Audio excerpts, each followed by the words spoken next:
you're building with Workday Ventures. You've taken stakes or made investments in really a host of companies. What are some of those companies, and what are you pulling from them that might ultimately end up on Workday?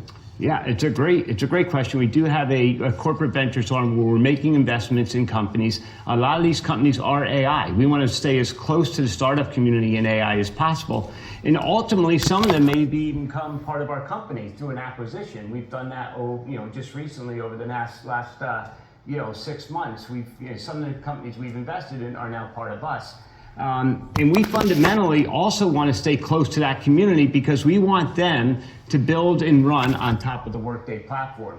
We're not just an application anymore. We're both a best-of-class application and a best-of-class platform.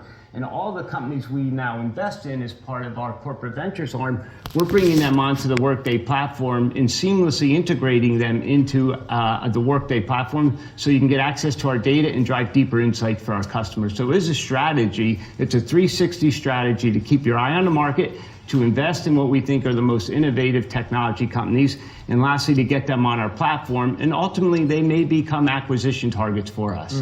Maybe you could put on your Sequoia hat from your time there. You're working the models. Maybe I can ask it this way. What do you think about the valuations on some of these companies that you're investing in? And then, Josh mentioned during break, look at OpenAI, $157 billion valuation, and they're losing billions of dollars. Does it feel out of control here? I think today, when we're doing investments, I think the valuations have absolutely moderated. There's a stark difference between valuations today when you're investing in these companies than what we saw, if you will, 2, 3, 4 years ago. I think the valuations have run up, they've moderated, and I think founders are more open to more realistic valuations. So I don't think we're paying, above market rate for valuations. I think they've actually moderated quite a bit, Brian. Let me ask you, Carl, for Workday investors who are listening right now, I'm sure top of mind for them, Carl, is how you think about driving a rebound in growth. What is driving? I know we talked a little about, is it AI? Is it M&A? Is it international? Is it all three and something more? Yeah, so we just laid out what we call our midterm guide over the next 2.5 years, which is a 15% growth rate, so mid-teens growth rate. We're going to drive 30% operating margin, and we're focused on driving durable growth with operating margin expansion at the same time.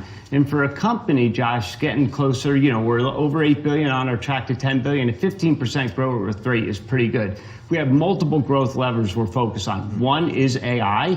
In fact, a lot of people ask us, how are you monetizing AI? Something we get asked. Quite frankly, an investment in Workday is an investment in AI. We've been on this journey for 10 years, and we are now monetizing it in many different dimensions. For example, our renewal rates are very high. Customers don't take Workday out to, bring in a new AI platform. We are the AI platform. We're also selling things around the platform around Extend, which allows you to bring AI into our platform. We actually have something super powerful when it comes to recruiting. Think about HR. One of the biggest expenses you have in HR is recruiting. And we made an acquisition earlier this year of a company called HiredScore that allows us to go to a recruiting department and say, what if we could increase your productivity of your recruiters by 20 to 25% and also accelerate your time to hire by the same? That's a powerful solution. So it's AI driving our growth. The other areas we are focused on international growth. Today we get about 25% of our business internationally, yet it represents more than 50% of our addressable market. And then another thing we're focusing on is both our human capital management platform, but also we're seeing really good growth in our financials platform. And the reason financials are really important to us is because a lot of the financials platforms are still on premises. They're not in the cloud. We estimate only 30% of workloads in financials has moved to the cloud. That means there's 70% opportunity for us to help those customers move to the cloud, their financials platform, and marry it up with their HR platform and run a common architecture across both. So I'd say the other areas we're focused on partners. The ecosystem that we're building around Workday is ultimately going to become an economy.